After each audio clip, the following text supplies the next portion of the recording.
We are living in a time where the rate of change has accelerated unlike anything we have ever seen in the course of human history.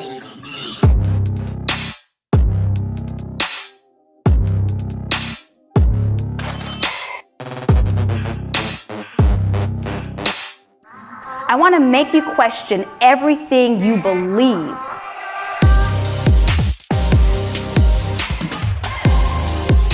Now, this session is going to be broken up into 3 quick sections. First, we're going to look at how customers are shifting.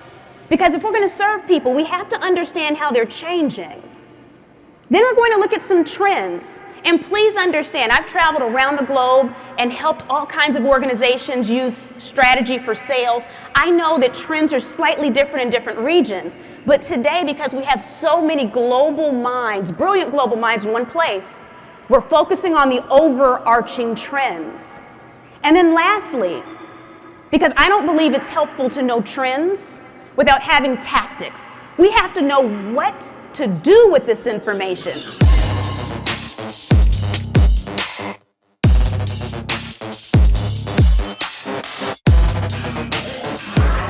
Hey, babe, B people, where are my B people? You still feeling cocky? Go ahead, just raise your hand. I'm not even gonna make you stand up. Just raise your hand, it's okay. It's okay.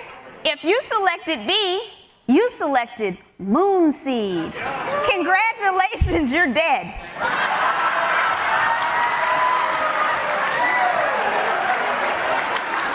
Yikes. The purpose in doing this activity, though, was to show you how the smallest shift or change means the difference between something being safe and something being dangerous. We're only here because our ancestors understood that. And so our brains are still operating like our ancestors' brains, where when we see something new, oftentimes we find ourselves rejecting it immediately. Our brain thinks it's moon seed.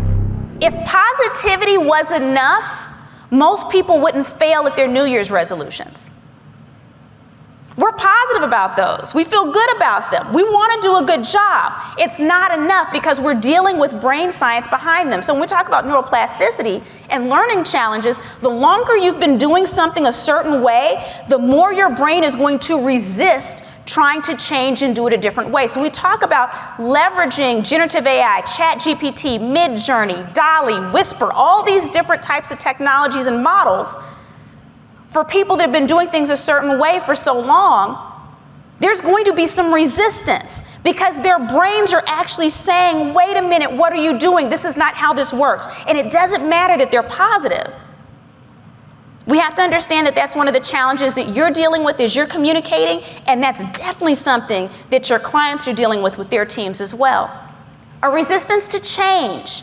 And a resistance to change doesn't simply mean that people are just being difficult on purpose. Understand we have a few different biases. We have recency bias, which is something that means that we tend to overestimate the importance of current events and how they're going to continue in the future. We have a status quo bias, which means that our brains prefer we stay locked into what's happening now, even if it's unpleasant, because we're familiar with it. Now, generative AI is the conversation right now, and most of us in this room know that AI is not a new thing.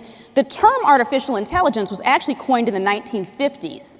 Okay, so we've been developing this for quite some time.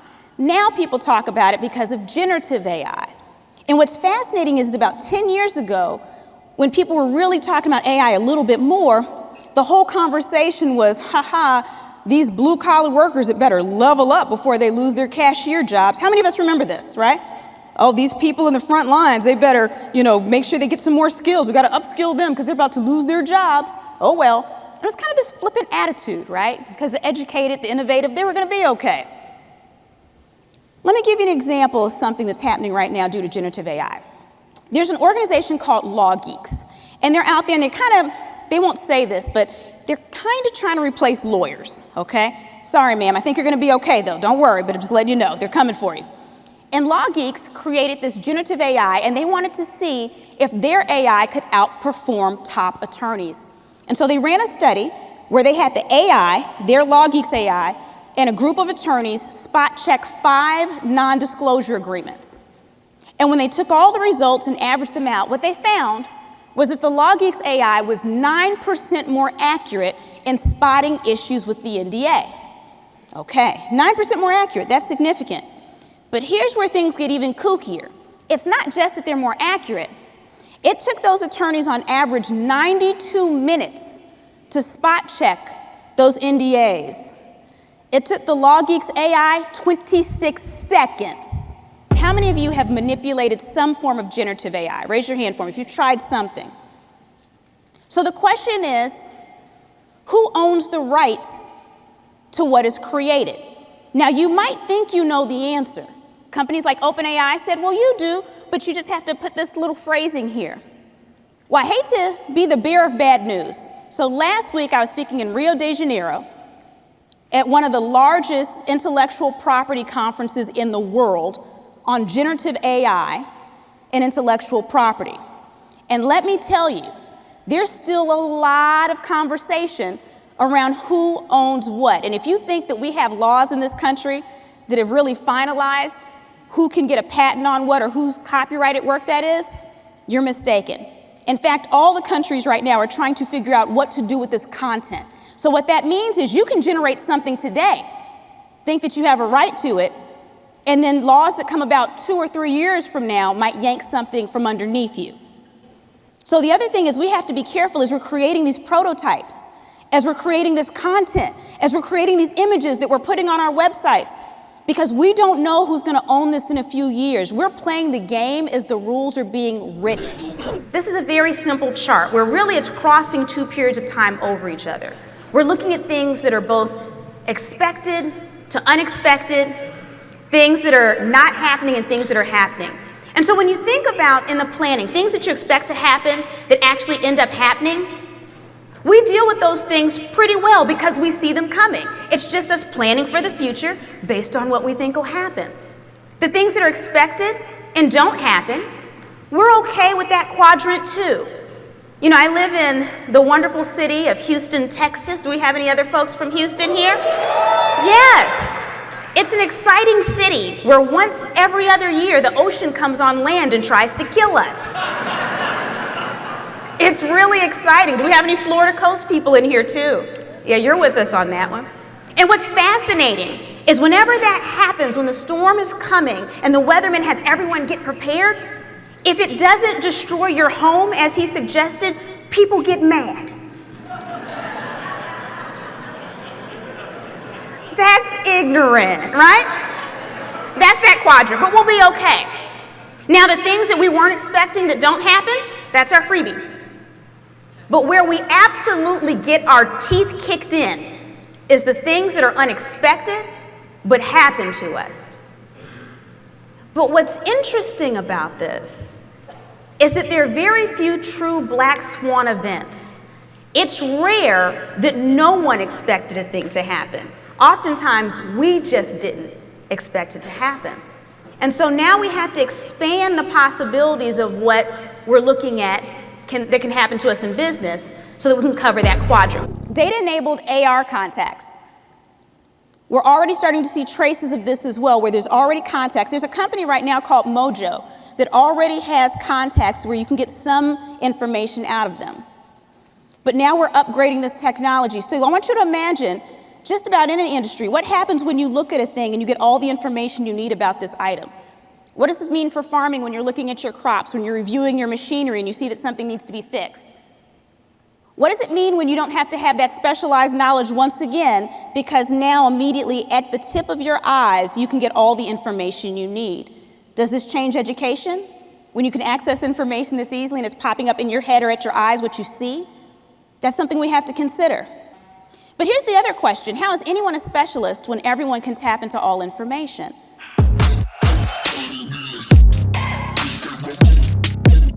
The other cool thing about BombBomb and some of the other tools is you can actually track and see when they open things, no matter how late they open them. So can I tell y'all something spooky that I do? So I send it over, and you know, I see they're all clicking on. I get little updates on the side. I can see when people click on things. But sometimes I'll see that they click on this same email. Maybe we've done business together, but I notice, hey, they just reopened this email a year later. It pops up in my little emails. I just see they opened this from a year ago. So what do? I find an excuse to contact them. I'm like, I just saw this article and it made me think of you, Tiffany. So when they're like, oh my gosh, that's crazy, I was just thinking about you, I'm like, me too. If you have a photo where the only people that can see you are the people you're already connected with, why are you on LinkedIn? That's almost like, imagine you wanted to connect with people, right? And you send someone a connection request. I want you to imagine you're at home right now. Go ahead and close your eyes. Close your eyes. Imagine you're at home sitting on your couch. Some of you have trust issues. Close your eyes. Close your eyes. I want you to imagine you're at home right now. You're sitting on your couch and you hear a knock at the door. You get up, you look through the peephole, and you see a man with a ski mask on who says, will you be my friend? Open your eyes. How many of you just made a new friend? Anybody let him in? Hopefully, this doesn't happen here in my home state of Texas, because depending on how close they are to the door sill, we can shoot them, right? Oh, deep in the heart of Texas. How is that any different than sending someone a connection request on Facebook, or on LinkedIn, and not having a visible profile picture? You get it? That's just as spooky. It's the same rules of engagement.